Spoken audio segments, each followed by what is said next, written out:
আসসালামু আলাইকুম। আসার মিনি কিচেনে সকল বন্ধুদের স্বাগত জানিয়ে শুরু করছি। আজকে আমি নিয়ে এসেছি কাঁচা আম দিয়ে ছোটো মাছের হালকা পাতলা ঝোলের রান্না, যা গরমে এনে দেবে তৃপ্তি। গরমের দিনে দুপুরবেলা গরম ভাতের সাথে যদি এরকম একটা হালকা পাতলা আমের টক দিয়ে মাছের ঝোল রান্না থাকে, তাহলে কিন্তু তৃপ্তি করে দুটি ভাত খেয়ে নিতে পারবেন।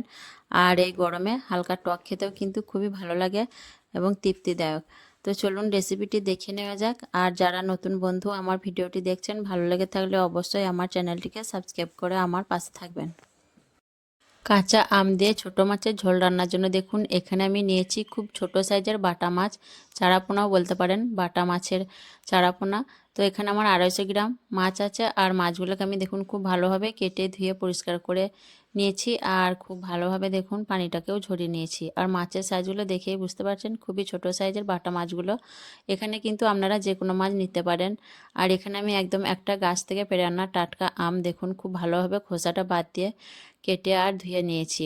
গাছের টাটকা আম রান্না করলে কিন্তু খেতে খুবই ভালো লাগবে। তো এগুলি আমার রান্নার জন্য আজকে লাগছে। এখন আমি মাছের মধ্যে দিয়ে দিচ্ছি পরিমাণ মতো নুন, আর দিয়ে দিচ্ছি পরিমাণ মতো হলুদের গুঁড়ো। মাছগুলো আমি রান্নার আগে হালকা করে ভেজে নেব, তার জন্য নুন হলুদ দিয়ে মাখিয়ে নিচ্ছি। দিয়ে দেখুন মাছগুলোকে আমি নুন হলুদটা খুব ভালোভাবে মাছের গায়ে মেখে নিচ্ছি। আর আপনারা চাইলে যে কোনো মাছ দিয়ে এই রান্নাটা করে নিতে পারেন, যে কোনো ছোটো মাছ বা বড় মাছ দিয়েও রান্নাটা করতে পারেন, খেতে কিন্তু খুবই সুস্বাদু হয়। তো মাছের মধ্যে আমি নুন হলুদটা খুব ভালোভাবে মেখে নিয়ে মাছগুলোকে আমি ভাজতে চলে যাব। কড়াইয়ে পরিমাণ মতো সর্ষের তেল দিয়ে তেলটাকে খুব ভালোভাবে গরম করে নিয়েছি। তারপর আমি একে একে দেখুন নুন হলুদ মাখিয়ে রাখা মাছগুলোকে তেলের মধ্যে ছেড়ে দিচ্ছি। আর এক ব্যাচে যতগুলো মাছ ধরবে আমি দিয়ে দেবো, আর বাকি মাছগুলোকে আমি পরের ব্যাচে ভেজে নেব। মাছগুলো আমি মোট 2 ব্যাচে ভেজে নেব। তো এক ব্যাচে যতগুলো ধরছে ততগুলি আমি দিয়ে দিচ্ছি। তারপর কিছুক্ষণ হওয়ার পর মাছগুলোকে আমি উল্টে পাল্টে ভেজে নেব। মাছগুলো দেখুন আমি উল্টে পাল্টে খুব সুন্দরভাবে ভেজে নিয়েছি। এখন আমি মাছগুলোকে তুলে নিচ্ছি। আর হালকা টক রান্না মাছটা কিন্তু ভাজা ভাজা করে নিলে খেতে ভালো লাগে, তার জন্য আমি মাছগুলোকে ভেজে রান্না করছি।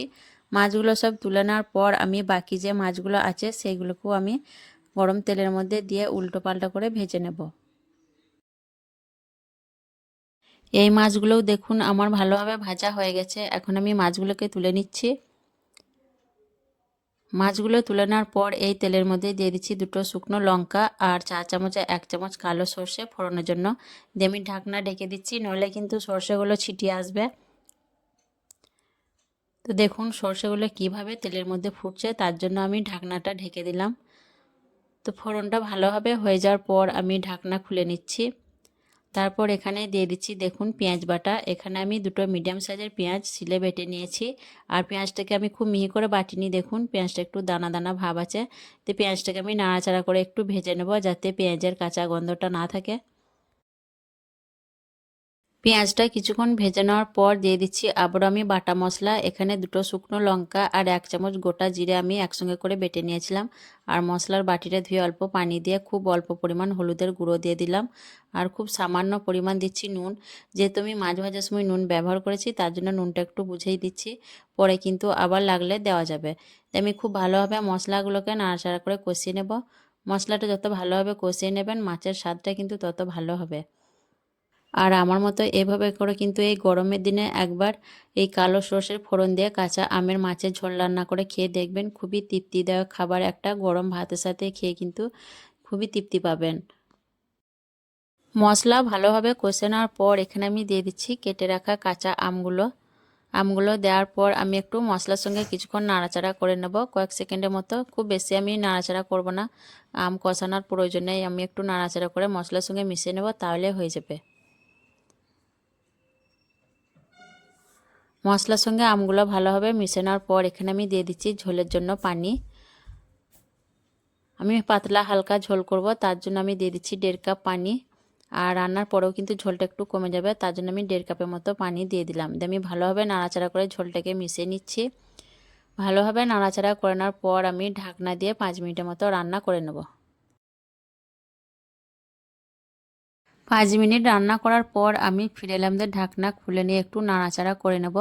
আর আমগুলো কিন্তু খুব সুন্দরভাবে সেদ্ধ হয়ে গেছে, গাছের টাটকা আম বলে দেখুন একদম গলে গেছে আমগুলো, খুব সুন্দরভাবে সব আমগুলি কিন্তু সেদ্ধ হয়ে গেছে। এখন একটু নাড়াচাড়া করে নিয়ে আমি এর মধ্যে দিয়ে দিচ্ছি ভেজে রাখা মাছগুলোকে, আর দিয়ে দেবো খুব সামান্য পরিমাণ চিনি, এতে করে টেস্টটা ব্যালেন্স হবে। দিয়ে আমি খুব ভালোভাবে ঝোলের সঙ্গে মাছগুলোকে নাড়াচাড়া করে মিশিয়ে নেব, যাতে আমের যে টক ফ্লেভারটা মাছের মধ্যে মিশে যায়। ভালোভাবে নাড়াচাড়া করে ঝোলের সঙ্গে মাছগুলোকে মিশিয়ে নিয়ে আমি হাই ফ্লেমে 3-4 মিনিটের মতো রান্না করে নেব ঢাকনা ছাড়াই, তাহলেই কিন্তু আমার মাছ রান্নাটা সম্পূর্ণ রেডি হয়ে যাবে। 3-4 মিনিটের মতো রান্না করার পর দেখুন রান্নাটা থেকে তেলটা ছেড়ে দিয়েছে আর খুব সুন্দর একটা কালার এসছে। এখন আমি গ্যাসের ফ্লেমটা অফ করে দিলাম, দিয়ে আপনাদের পরিবেশন করে দেখিয়ে দেব। আপনারাও এইভাবে গরমের এই দুপুরে ছোট মাছ দিয়ে কাঁচা আমের হালকা পাতলা ঝোলের রান্নাটা করে দেখতে পারেন। খুবই তৃপ্তিদায়ক খেতে। আর কেমন লেগেছে অবশ্যই কমেন্টে জানাবেন। ভালো লাগলে লাইক করবেন, শেয়ার করবেন, আর আমার চ্যানেলটিকে সাবস্ক্রাইব করে আমার পাশে থাকবেন। আসবো আবারও অন্য কোনো রেসিপি নিয়ে। সকলে ভালো থাকবেন, সুস্থ থাকবেন। আল্লাহ হাফেজ।